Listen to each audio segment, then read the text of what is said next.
Bismillah, alhamdulillah, wassalatu wassalamu ala sayyidina Muhammad ibn Abdullah wa ala alihi wa sahbihi wa mawalah. Para pemirsa yang budiman, kita sampai pada hadis yang kedua. Jangan lupa mengikhlaskan niat ingin mendapatkan apa yang Allah ridhai. Al-haditsus tsani an Umar radhiyallahu anhu aidha annahu qala. Diriwayatkan dari Umar Ibn Al-Khattab radhiyallahu anhu bahwa beliau berkata, Bainama nahnu inda Rasulillahi sallallahu alaihi wasallam dzata yaumin. Pada suatu ketika kami sedang bersama Rasulullah, di dekat Rasulullah, para sahabat yakni. Idh tala'a alaina rajulun syadidu bayadi thiyabi syadidu sawadi sya'ri la yura alaihi atharus safar. Pada saat itu tiba-tiba datang sesosok laki-laki yang pakaiannya sangat putih, rambutnya sangat hitam. La yura alaihi atharus safar. Tidak ada bekas-bekas perjalanan pada diri sosok ini. Wala ya'rifuhu minna ahad. Di antara kami, para sahabat, itu tidak ada yang mengenalnya. Tidak ada yang mengenal siapa sosok yang datang pada Nabi ini. Hatta jalasa ilan nabiyyi sallallahu alaihi wasallam fa asnada rukbatayhi ila rukbatayhi wa wada'a kaffayhi ala fakhidayhi. Akan tetapi sosok yang baru dilihat oleh sahabat ini menyandarkan lututnya pada lutut Nabi sangat dekat dan meletakkan tangannya pada paha Nabi. Kemudian sosok ini berkata, wa qala ya Muhammad akhbirni 'anil Islam. Wahai Muhammad, kabarkanlah kami tentang Islam. Faqala Rasulullah sallallahu alaihi wasallam, al-Islamu an tashhada an la ilaha illallah wa anna Muhammadar Rasulullah wa tuqimas salata wa tu'tiyaz zakata wa tasuma ramadhana wa tahujjal baita in istata'ta ilaihi sabila. Nabi menjawab bahwa Islam adalah bersaksi sesungguhnya tidak ada Tuhan yang berhak, Tuhan yang wajib disembah melainkan hanya Allah Subhanahu wa taala, dan sesungguhnya Sayyiduna Muhammad sallallahu alaihi wasallam adalah utusan Allah, dan mendirikan salat, melakukan salat sesuai dengan ketentuan-ketentuan yang berlaku pada salat, wa tu'tiyaz zakah, menunaikan zakat, berpuasa di bulan Ramadan, kemudian menjalankan haji, melakukan haji bagi siapapun yang mampu. Para pemirsa, hadis ini lebih dikenal dengan hadis Jibril, karena pada saat itu rajulun yang disebutkan dalam hadis ini adalah Jibril alaihissalam. Nanti pada akhir hadis ada keterangan yang demikian. Jibril datang mengajarkan kepada para sahabat Nabi, mengajarkan kepada para sahabat Nabi tentang Islam, tentang iman, tentang ihsan, mengajarkan permasalahan ilmu agama. Nah, dalam hadis ini menjadi dalil bahwa dalam belajar agama kita itu diharuskan menjaga adab, menjaga tata krama yang baik di hadapan guru. Berpenampilan yang bersih, menggunakan pakaian yang bersih, yang rapi, seperti yang dilakukan oleh Jibril alaihissalam ketika datang kepada Nabi. Pada awal hadis yang kedua ini, dijelaskan tentang rukun Islam. Nah, yang dimaksud dengan rukun Islam oleh para ulama disebutkan a'dhamu umuril Islam. Perkara-perkara yang agung. Perkara-perkara yang paling agung di dalam agama Islam. Bukan berarti orang yang tidak melakukan keseluruhan yang ada pada keterangan yang disebutkan hadis ini bukan orang Islam. Jadi hal-hal yang agung, hal-hal yang mulia menurut Islam itu sebagaimana yang disebutkan oleh Nabi, yang jumlahnya ada 5 itu. Bukan berarti orang yang tidak melakukan kelima hal-hal yang disebutkan ini, Islamnya tidak sah. Nah, tidak demikian. Karena menurut Ahlus Sunnah wal Jamaah, beda dengan nanti pemahamannya kaum Khawarij. Ini kita menurut Ahlus Sunnah wal Jamaah. Menurut Ahlus Sunnah wal Jamaah, orang yang tidak salat, orang yang tidak puasa, orang yang tidak menunaikan zakat, padahal dia sudah memiliki harta yang mencukupi, yang sudah mencapai nisabnya.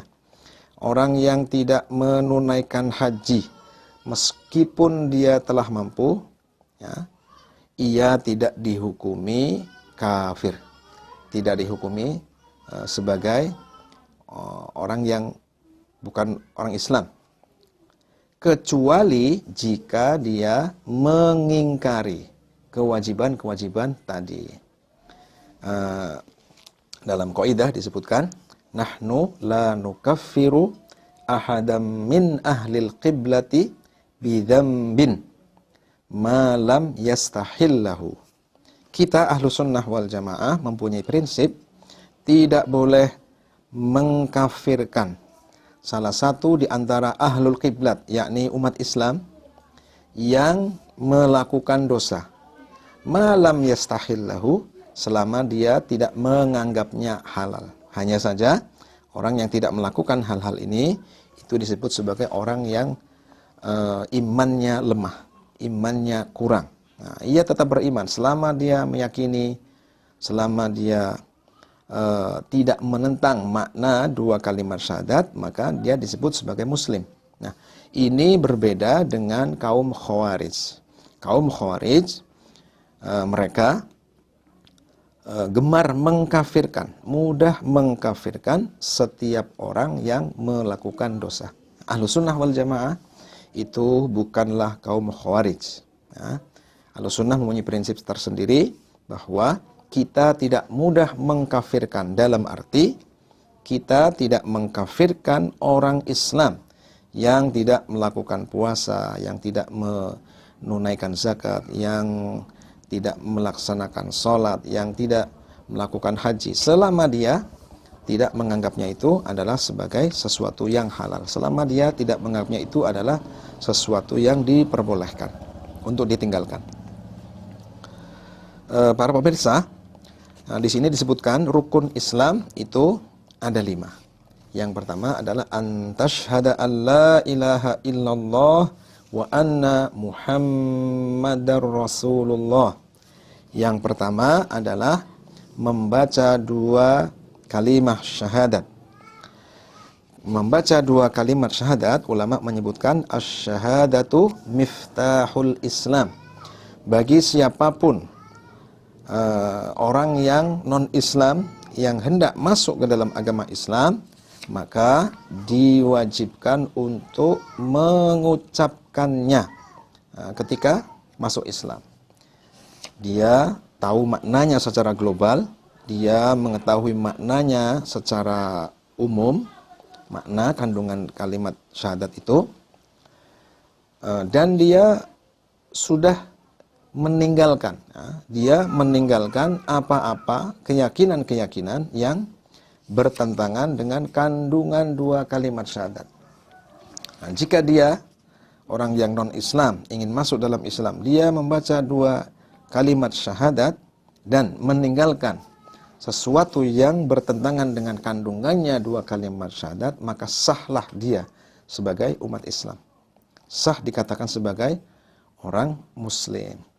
Nah, syahadat, dengan bersyahadat orang non-Islam yang masuk ke dalam agama Islam, ini dosa-dosa kekufurannya, dosa-dosa selain kekufurannya ini dihapuskan catatannya oleh malaikat hanya dengan membaca 2 kalimat syahadat.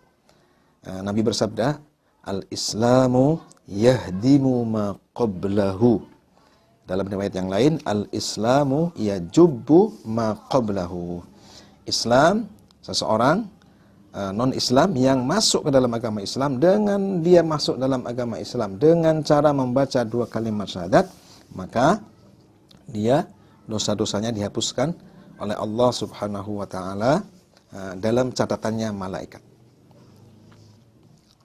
Membaca 2 kalimat syahadat ini wajib bagi setiap muslim setiap kali melaksanakan sholat, yakni pada tasyahud akhir. Ketika sholat di tasyahud akhir, ini membaca syahadat merupakan rukun qauli. Rukun qauli.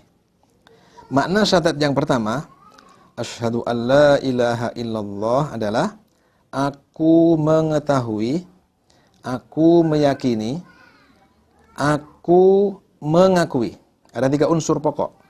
Yang pertama adalah mengetahui, meyakini, mengakui dengan lisan bahwa tidak ada yang berhak disembah, yang berhak ditunduki dengan puncak ketundukan, yang berhak ditaati dengan puncak ketaatan, melainkan hanya Allah Subhanahu wa ta'ala. Kemudian makna syahadat yang kedua, aku mengetahui, aku meyakini, dan aku mengakui dengan lisan. Ada 3 unsur lagi.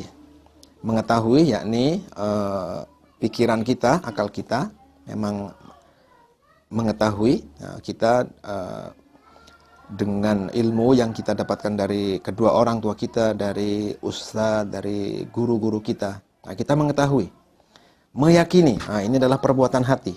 Kemudian mengakui dengan lisan, ini adalah perbuatan lisan. Jadi ada pikiran, ada hati, ada lisan. Bahwa Muhammad, Sayyiduna Muhammad ibnu Abdullah, ibni Abdul Muttalib, ibni Hashim, ibni Abdi Manaf al-Qurashi, adalah hamba dan utusan Allah. Beliau adalah hamba Allah. Dikatakan hamba Allah karena beliau adalah manusia biasa yang tidak boleh disifati dengan sifat-sifat ketuhanan. Disebut sebagai hamba Allah.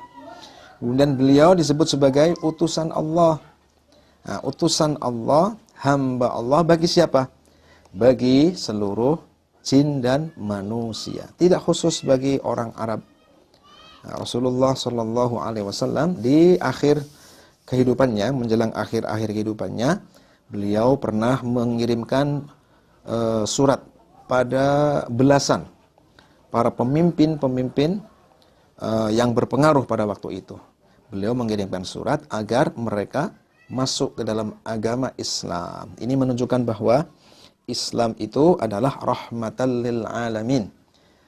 Allah Subhanahu wa taala mengutus nabi itu sebagai rahmat bagi seluruh alam.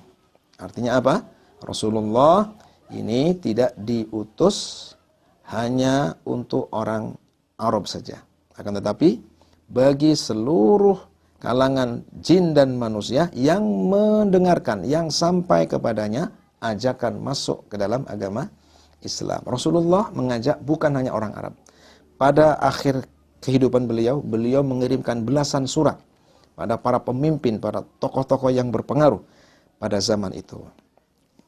Saya ulangi, makna wa asyhadu anna Muhammadar Rasulullah adalah mengetahui, meyakini, dan mengikrarkan, mengakui dengan lisan bahwa Sayyiduna Muhammad ibni Abdullah Al-Qurashi.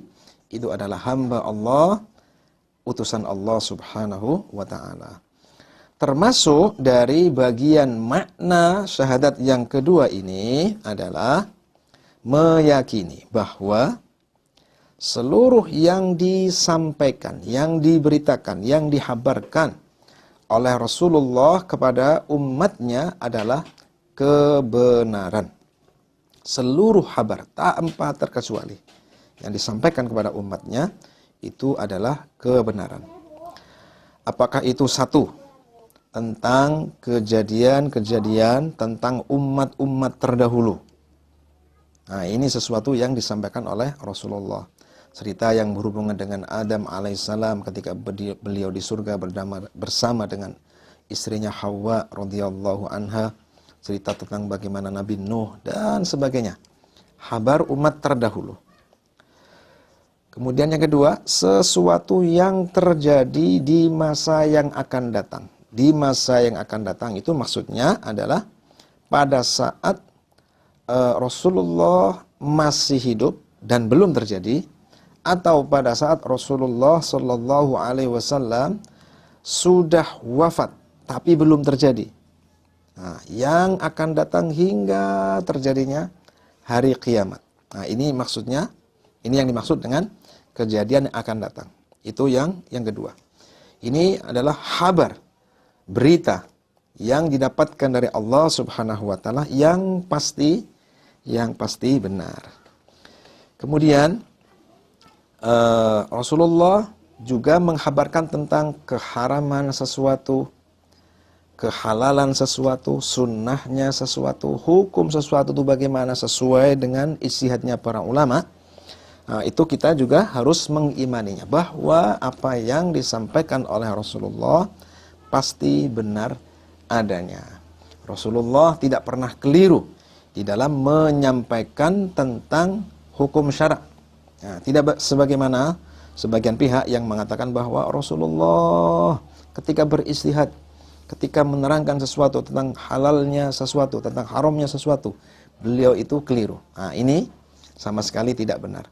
Ini sama saja dengan meyakini bahwa Rasulullah bukan sesosok utusan yang amanah, sesosok utusan yang tidak cerdas, yang keliru di dalam menyampaikan apa yang diwahyukan oleh Allah Subhanahu wa ta'ala. Para hadirin, para pemirsa yang mulia, karena hadis ini sangat panjang, maka kita bagi hadis yang kedua ini menjadi 3 pertemuan. Nah, nanti kita akan melanjutkan tentang iman, dan terakhir adalah tentang ihsan. Selanjutnya Rasulullah Shallallahu Alaihi Wasallam menyebutkan bahwa rukun Islam yang selanjutnya adalah mendirikan sholat.